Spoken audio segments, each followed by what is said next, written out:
Well, Lovie Smith said earlier this week, Illinois needs a Big Ten win in the worst way. You see, the Illini have a fever, and the only prescription is more Rutgers.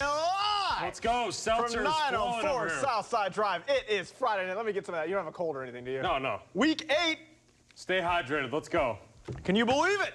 The highest scoring team in the state was looking to lock up a conference title. So now for the second year in a row, Illinois has to beat Northwestern to keep their season alive, become bowl eligible, and perhaps save Bill Cubitt's job. In Minneapolis, I'm Noah Newman, WAD Sports. Is this your first time in Champaign? No, it is. It is. It's an interesting area. Give me three. 105. And My dreams of becoming a professional football player aren't dead yet. As for the heat, the guys in the early session said it didn't really bother them, but they said it would be brutal for guys in the afternoon session, guys like Scott Langley behind me, who just teed off. Illini have never lost to an FCS opponent, which is good because a Big Ten team should never lose to an FCS opponent. There's a look at Colonel Rock, the cutest mascot in America. You hear that? Fight music playing in the background here. College football season right around the corner. She is one of the most dangerous hitters in the entire state. I was watching you take some cuts there in the cage. Now, did you always have this kind of power? Now the schedule gets a little better. Well, yeah, that's what I was going to say. The good news is you look at the schedule. Rutgers, winnable. Purdue, winnable. Wisconsin, it's probably an L. Maryland, winnable. Minnesota, winnable. Nebraska, winnable. Iowa, at home. Northwestern. I mean, the schedule, I'm telling you, there's a path for 6 wins. But we have had awful luck here recently. Lonnie Matlock got us twice. Grace Mole made us look like Steve Urkel with a softball bat. So we need to break our losing streak in Shelbyville. Let's booze. We're on. Yeah, what a thrilling finish, Dawn. We were watching the end of that game from the locker room tunnel. And next to us was Nebraska head coach Tim Miles. He was watching it too, pacing back and forth. A lot of talent at the wide receiver position. Could be a real strength when you talk about Dudek, Ricky Smalling, Carmani Green, Sam Mays, just to name a few. You talked about earlier today, year 1 was about people and culture.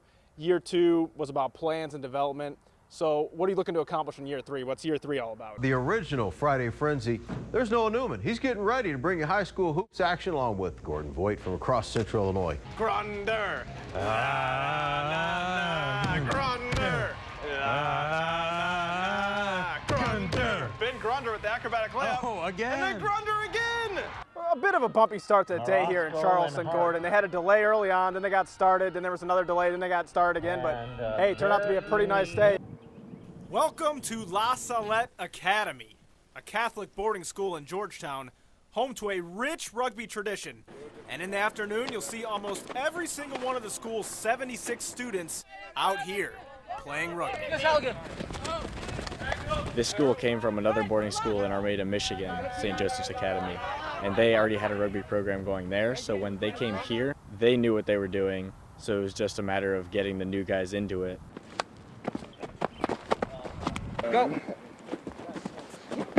Boys, no communication. We need to do a better job, right? Head coach Joe Rasmus came all the way from Australia. Get your hips in front of him, Josh. Once a player at North Carolina, he knows how important this sport can be for kids who are hundreds of miles away from home. It is tough for them, I think, when they first get here, being away from their families, but they really have great fraternity just because, in part because of rugby, in part because of the culture of the school. It's just a tight-knit group of guys, you know, it kind of makes up for what you're missing being away from home. We have to keep our eyes up. We have to identify threats. You know, how important is communication in this sport, and how much does that help build like a family atmosphere when you have kids coming together from all over the country?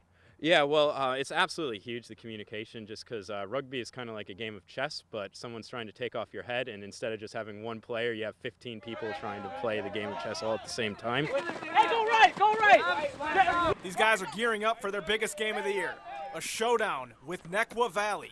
It's a rematch of last year's state championship. Then in May, we also have the Midwest Championship, where we'll be playing, hopefully, to be the #1 team in the Midwestern United States and a team in around the Great Lakes. It's pretty amazing. A small school out here in Central Illinois has established itself as one of the best ones in the country. I mean, how do you explain that?